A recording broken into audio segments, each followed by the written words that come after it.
IQ Solar installation. We're going to do a deep dive on this. So this is going to be the entire installation from start to finish of the IQ Solar range.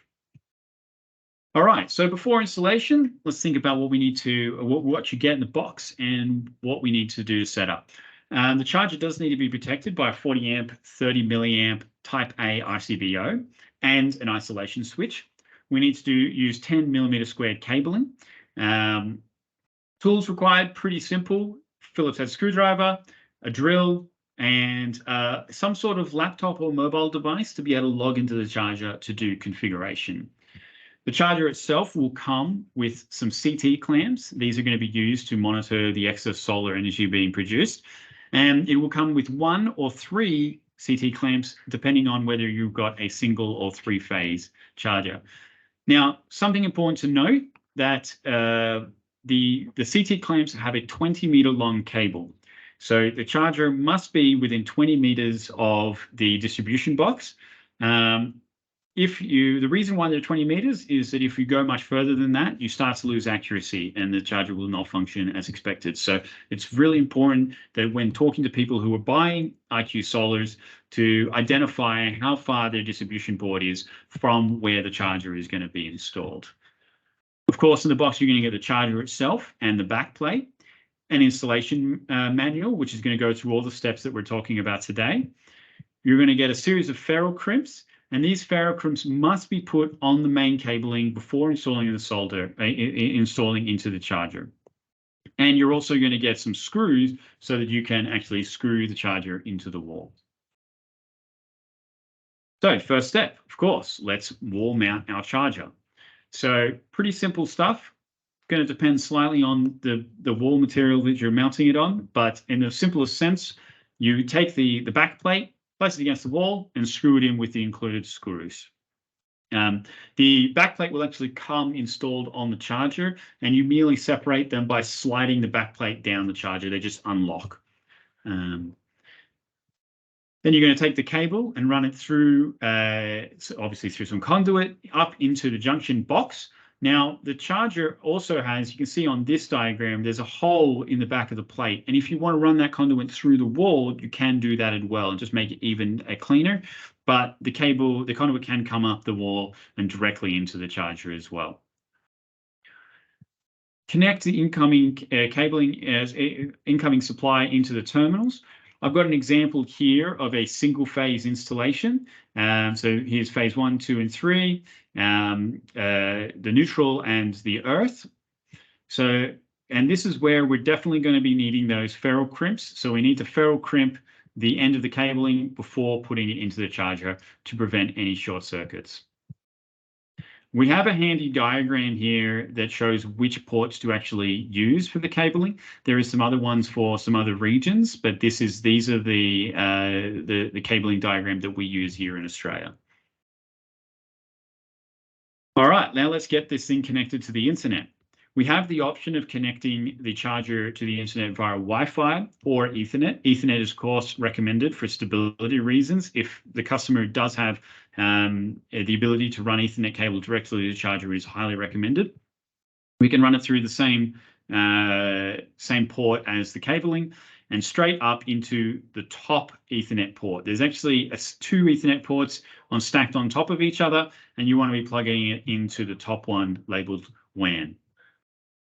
We then install the charger on the back plate, and this was meant to be a little video, of course not playing, but we just put the charger on the back plate and slide it down, and the actual charger clicks into the top. Very neat design because it enables you to take it off and on easily.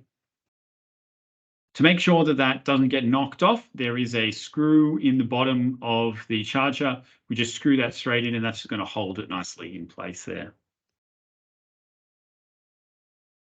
All right, now CT clamp installation. This is the most important step of installing the IQ Solar.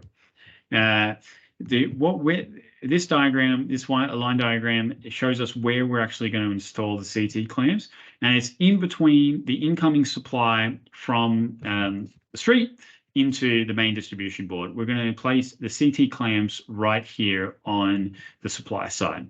Again, just noting that the cables are only 20 meters long, so we need to account for that during our spec when we're speccing the charger up. Now, I'm sure most of you have seen CT clamps before. This is what they look like installed. And really want to highlight that CT clamps are directional. And in our CT clamps, when you open them up, there is an arrow here. And I'm going to mention this a few times today, but this arrow needs to be pointing towards the distribution board, not towards the supply. That's very important for the charger to work properly. And it's an easy mistake to make, especially when you're installing 3 of these for a 3-phase system. So let's have a look at that setup in more detail. This diagram shows us a single-phase supply system. We've got our charger here, our main distribution board coming in with our solar, and here is our CT clamp, again, pointing towards the main distribution board. Very important. If you flip them the other way around, it will require, if you leave site, it will require a revisit to the site. So make sure we get this pointed in the right direction to avoid any issues. 3-phase configuration, a little bit more complicated, but the same principle applies. All 3 CT clamps installed on the individual phases pointing into the main distribution board. So now that we've got the CT clamps connected to the distribution board, run the cabling back to the charger, and now we can get it installed on the actual charger. So the front panel of the charger actually comes off. You just kind of lift it up. You can get your fingernail in there or a screwdriver and just pop that top lid off. And then in there, you will see this terminal. And this is our CT clamp terminal. You can run the cables through the bottom of the charger. There's a little grommet there, and you can just run the cables through there and into this cavity. This terminal block unplugs for you to make it easier for you to install the cables.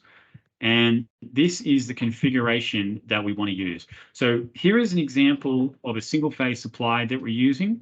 The CT clamps have a red and a black cable, and you can follow this diagram. So for CT1, red goes in the first port on the right, and black goes in the second port on the right. And so for a single-phase supply, that's how we've got it set up here. If you would have a 3-phase supply, second cable red, second cable, second CT black, third, and third black. And of course, these diagrams are in the installation guide for you to follow when you're actually on site. All right, so now we've got the charger mounted, we've got the CTs fully installed. Now we have to do the configuration of the charger backend. So the chargers come pre-commissioned. So a lot of the settings have already been inputted. There's 2 main things that we need to change. The first one is connecting it to Wi-Fi if you're going to do that. And the second one is configuring the charger to the rated ampage of the main distribution board. So let's just go over getting the charger connected to the Wi-Fi. This is, even though Ethernet is more stable, this is probably going to be the more common option. So the first thing we need to do is we can find the local hotspot of the charger. So the charger is giving off a Wi-Fi signal. So you will find the Wi-Fi network SSID, search on your phone or on your laptop for a local Wi-Fi network, and you will see IOC-2.4 gigahertz, and then a string of characters which are unique identifiers to your charger. If you need to, for whatever reason, see the full SSID, it actually is listed on the sticker on the side of the charger. You can grab it from there. Once you connect to that, the Wi-Fi password will be IOC12345. Very simple. And you will be able to log into the charger. You will now be connected to the hotspot of the charger. You will then need to open a web browser, Chrome, Safari, Edge. They all work. And go open the web browser, and in the top bar, type in 192.168.10.1:8900. And when you hit enter, a web interface will open up that will ask for your username and password, and you will use for the username install and password EVCharging123 with a capital E. Once you hit enter on that, you will be faced with a screen like you see on the right-hand side. And this is what we call the back end of the charger. This is where we can do all that configuration. So to set up the Wi-Fi, go to Network. We can turn on Enable WAN. You can click Scan and click on this drop-down box, and it'll show you all of the available networks. Select one. Select your encryption type. It's normally this. This is the standard. Enter the password and turn on DHCP. You can also set fixed IP addresses, and we have more information in the installation guide if you need to set up a fixed IP address for whatever reason in this install. When you are done with setting this up, on the top right-hand corner, there'll be a Submit button. You can click Submit, and right next to that is a Reboot button. Click that, and the charger will reboot, and you should be it should be connected to the internet from that point. We will verify the internet connection at a later step when we try and connect it to the app. All right, so now we need to configure a few options. So get back into the backend in the exact same way. And instead of going to network, which we were before, we're going to scroll down to balance. And at balance, we are going to see this screen here. You'll see the serial number of the charger and this mode setup. Again, these are going to be pre-configured. And you're going to click on advanced settings here. This is the key thing that we need to click on. And when you click on advanced settings, you're now going to be faced with this screen. Again, all of these are going to be set up for you before you, when you get the charger. So don't change any of these settings or you will affect the operation of the charger. We're actually going to scroll down again on this screen and we're going to get to this hub 1 and this grid current. These are the two things that we need to change. So the first thing we need to turn on or off is decide whether we've got a single phase or a 3-phase setup here. So if you have a single phase setup, you just toggle this into this off position, and this will be a single phase setup, and you will change this CT1, which is the rightmost port of your CT connection, to main. The ratio will be 2000 to 1. This should be there as default. This is the ratio of our CT clamps. So this is vitally important that this is set like this. And we're going to change this to line 1, which will be the phase of, it's only a single phase, so it's just going to be phase 1. If you have a 3-phase setup, toggle that on to 3-phase. It actually is a bit counterintuitive because you'd think that this would be 3-phase and this would be single phase. But when you toggle this onto 3-phase, you've only got one because it knows that it needs to see all 3 CT clamps automatically. Just verify that we are at 2000 to 1 ratio, and then we're all good to go. Now, this is the main information that you're going to need from the installation site, and this is the maximum rated current of the distribution board. So we're just going to put it in there, whether it be 500 amps, 100 amps, whatever it's going to be. You're going to install it, and you're going to put it in here. In this situation, you'll see that it's actually the scale is actually at 0.1 amps. So we've set up, this is a 32 amp circuit. And then we're at the safe current, we are going to add a buffer so that the charger never gets to that point. And I've actually apologized. I've got these numbers incorrect on the screenshot I've got here. Normally what we do is we set this at 10% of the maximum. So in this situation, we should have 32 written here. So say we had another example is where we had an 80 amp board. This would be 800, and then this would be 80 like it is here. Now the limit total charge current, this number is preset, and we do not change this one. So it's only these 2 numbers that we want to configure. Now, once we have configured these options, just reiterating that it's only this option here and these options here that we're actually going to change, we want to click Submit and Reboot. And that's going to be the final time. So we're just going to reboot the charger and it'll all be good to go. So now it's time to verify that our installation is all good to go. We verify that all the cabling is wired correctly. Double check that those CT clamps are installed in the right direction and that the arrow is pointing towards the distribution board. We recommend that you take a photo of the wiring and the CT clamps as a record, just so you can go back and, if there's any debate, have a look at that, make sure it's all good. With the charger on, verify that the icons on the charger show the relevant connections. So this is what the screen of the charger looks like. We have a range of icons that indicate what happened, what the charger's connection status is. The ones that you'll be most interested in are the Wi-Fi signal. When it looks like this, it means it's connected to Wi-Fi. If it's grayed out, it means it's not enabled. And if it's got an exclamation mark there, it means that the Wi-Fi is trying to connect, but it can't actually connect to the network. Similarly, we have an Ethernet port. So this indicates that it is connected via Ethernet. And this one here is our energy meter. And when it's full like this, it indicates that the energy meter is functioning as expected. If it's got an exclamation mark or grayed out, it may have an issue. So just verify that. So if a customer's on site and available and ready to go, we can show them how to set up the IQ Solar app.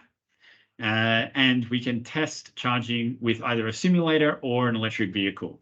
Now, if the customer is not on site, we don't want to set up the app without them. So what we can do is the chargers all come set up to be plug and charge, which means that as soon as the charger is plugged into a vehicle, it will start charging. So if you have an electric vehicle on site, you can just test it that way. Or if you have a simulator, you can test it with that. So if possible, highly recommend you doing at least one of those tests. If you don't have a simulator, and you're doing a lot of EV charging installations, it is something that you might want to consider investing in. We do provide them for you on our website if that's something that you feel like you need. All right, so setting up the app. This is something that you would do with the customer if they're available. It requires 2 steps to set up. Now, when you launch the app, the app itself is called the Ocular Smart Home app, and you can find that on either the Android or the iOS App Store, or you can just search Ocular Charging. It will come up there as well as the first thing. So install the app, launch the app, and the first screen you'll be presented with is this one, with Home being selected down the bottom left. You will click on Add Station, and this box will come up, and it will say enter your device's serial number. Now, this serial number will always look like it does here. It'll start with AW and then a string of digits. You will find this on the side. There's a sticker on the left side of the charger, which you will find, and you can enter that number. And then you click Add, and it will look like this. You'll have an idle charger sitting right there. But there's one more step. We also need to go to the third tab along, Energy, and click Add Gateway. And it's a little bit confusing, but this is actually the solar gateway that we're actually connecting to, and it gives us the ability to read from those CT clamps and control the charger with that way. So to do that, what we're actually going to do is type in M_ and then the exact same serial number. So M is for meter, M_ the exact same gateway serial number, and click Add. And when you do that, you will actually be able to access a screen like this one on the far right, which shows us the readings from the CT clamps and the actual current of the charger as it's operating, and using this drop-down box in the middle here, going from those 3 modes that we previously discussed: fast, solar assist, and solar only. And if you click on the charger itself, you will get this screen, which enables you to stop and start charging, set delayed scheduling, set the maximum charging limit, and all this sort of stuff. There's a lot more to go into the app. You'll see down the bottom there's tabs for records, costs, profiles, so you can export data and look at all your charging sessions and all that stuff. But that's a basic overview of how to configure the app. This information is in the user guide, so if the customer is not available to have this set up as well, it is something that can be done at a later date. But ideally, this would be done with them. Now, just keep in mind that if you were to do this on your phone, the charger can only be bound to one group at a time. Not one app, strictly speaking. We can share groups, but if you add it to your phone without sharing the group, the customer will not be able to add it to their app. So if you do add it to your app, you can then go into the settings and remove that charger from your group and give it back to the customer so that they can use it. This is the reason why we don't really recommend you testing it like this, but it is good to have a look and see that you can actually see the charger is online before leaving site.